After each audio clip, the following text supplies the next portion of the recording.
Herbert Peabody and the amazing avocado adventure. Hey, it's Herbert Peabody.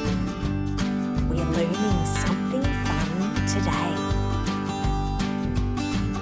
It's how you can grow and eat avocados.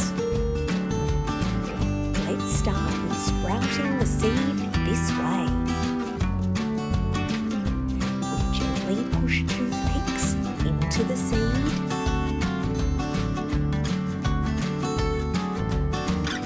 So it sits halfway in the water like so. The warm sunshine and water sprouts the seed. Then we plant it in a pot of soil to grow.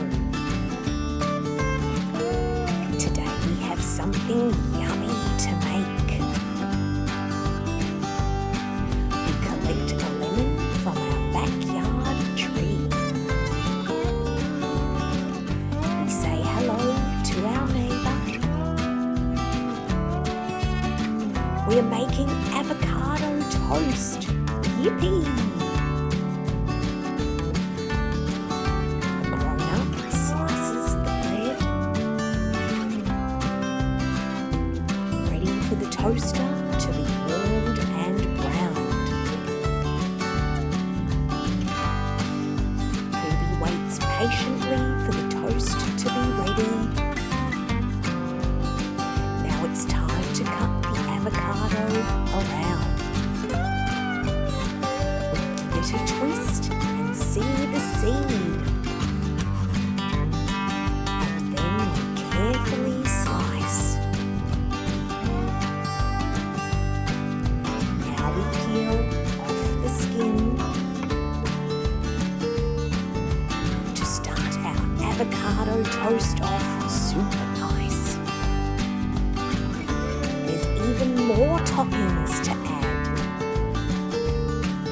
A squeeze of lemon from our tree. We drizzle some olive oil. And salt and pepper makes it extra tasty. Herbie's friends have another recipe idea. It's smashed avocado. Yum!